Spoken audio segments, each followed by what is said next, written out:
नमस्कार दोस्तों, revenue consultant के एक और वीडियो में आपका स्वागत है। और आज हम जानेंगे कि पत्नी की ज़मीन पर आपका अधिकार है या नहीं है, और यदि है तो कितना है। जो हिंदू नारी है ना, तो उसके पास जो ज़मीन रहती है, यदि वो फौत हो जाए तो वो ज़मीन किस किस के पास जाएगी, उस पर किस किस का अधिकार होगा, इसके बारे में हम आज बात करने वाले हैं। ठीक है दोस्तों, तो हम आगे बढ़ते हैं। यदि आपको हमारे प्रयास अच्छे लग रहे हैं तो हमारे चैनल को सब्सक्राइब कीजिएगा।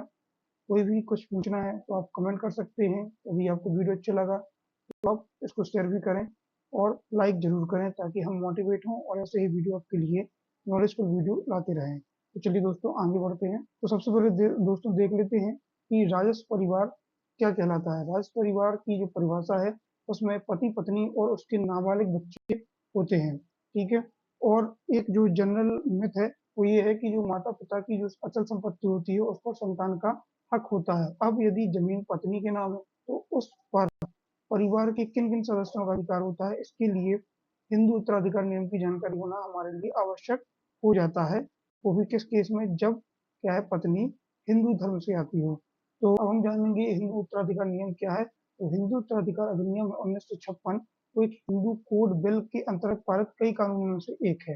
इस अधिनियम के अंतर्गत यह बताया गया है कि जब किसी हिंदू व्यक्ति की मृत्यु बिना वसीयत बनाए हो जाती है तो उस व्यक्ति की संपत्ति को उसके उत्तराधिकारियों, परिजनों या संबंधियों में कानून रूप से किस तरह बांटा जाएगा, इसके बारे में हिंदू उत्तराधिकार नियम बनाए गए हैं। ठीक है। अब वसीयत क्या होता है। वसीयत में ये होता है कि जब व्यक्ति अपने जीवंत अवस्था में रहता है तो वह स्व इच्छा से किसको अपनी जमीन पूर्णतः या उसका कुछ अंश भाग देना चाहता है, तो उसके लिए वो एक रजिस्ट्रार कार्यालय में रजिस्टर्ड रूप से वसीयत कर सकता है। ठीक है। और उस वसीयत के आधार पर जब वो व्यक्ति मर जाता है तो जो वसीयत ग्राह्यता है, जिसने वसीयत को प्राप्त किया है, ठीक है, वो क्या करता है, तहसीलदार के समक्ष आवेदन आवेदन लगा सकता है। अब यहाँ पर बात हो रही है कि यदि वसीयत ना हुई हो तब के केस में क्या होता है। ठीक है। तो आगे बढ़ते हैं कि यदि हिंदू नारी के पास कोई जमीन है, ठीक है, और उसने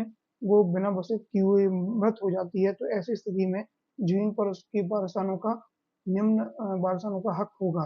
तो पहला केस देख लेते हैं। मान लीजिए पत्नी है, वो फौत हो गई है, ठीक है, तो उसके पुत्र पुत्री है और पति है, तो वो जो जमीन है वो उसके समान भागों में बढ़ जाएगी, पुत्र पुत्री और पतियों के नाम में बढ़ जाएगी।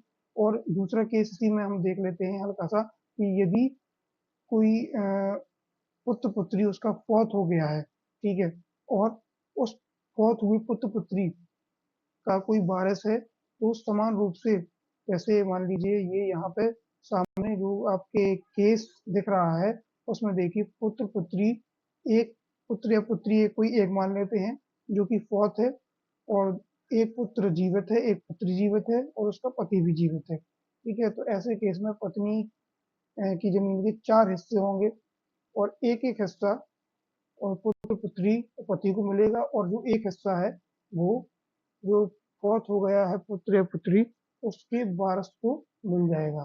ठीक है। अब यदि कोई ऐसा पुत्र या पुत्री है जो बिना संतान के ही फौत हो गया है, तो ऐसे केस में जो ये हिस्सा है वो सीधा सीधा पुत्र जो जीवित है, पुत्री जो जीवित है और जो पति है उसके पास चला जाएगा। ठीक। तो ये हो जाता है पहला केस।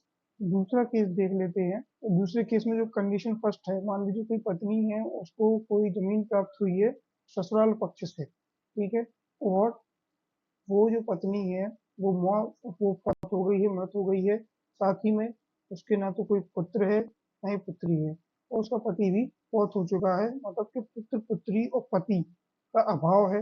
तब ऐसी स्थिति में क्या होगा, जो जमीन है पत्नी की, यदि उसको ससुराल पक्ष से प्राप्त हुई है तो वो पति के वारसों अर्थात के ससुराल पक्ष को ही जाएगी, उसी में बट जाएगी। ठीक है। साथ ही इसमें जो दूसरा केस है, यदि पत्नी को अपने मायके पक्ष से, मतलब कि अपने जो माता पिता हैं उसके, सास ससुर नहीं, ध्यान दीजिएगा, माता पिता से भी कोई जमीन प्राप्त हुई है और पुत्र पुत्री और पति का अभाव है, तब ऐसे केस में जो जमीन है वो उसके क्या है, माता पिता अर्थात मायके पक्ष को दी जाएगी।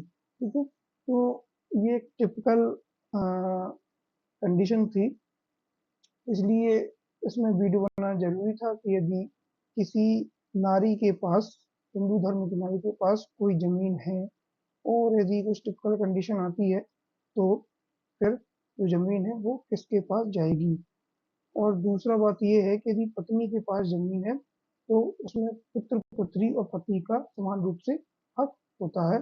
और साथ ही ऐसे ही पुरुष की स्थिति में होता है कि यदि कोई पति है और वो फौत हो जाता है तो उसकी जो जमीन है वो पुत्र पुत्री और पत्नी के पास चली जाती है। ठीक है, तो पत्नी के पास तो जमीन आती ही आती है, अब फिर उससे कहाँ जाती है, तो इसलिए ये वीडियो मैंने बनाया हुआ है। आशा है दोस्तों आपको ये छोटा सा वीडियो पसंद आया होगा। यदि आपको हमारे प्रयास अच्छे लग रहे हैं तो हमें लाइक कीजिए, कमेंट कीजिए, शेयर कीजिए और सब्सक्राइब कीजिए और बेल आइकन को दबाना मत भूलिए। ओके।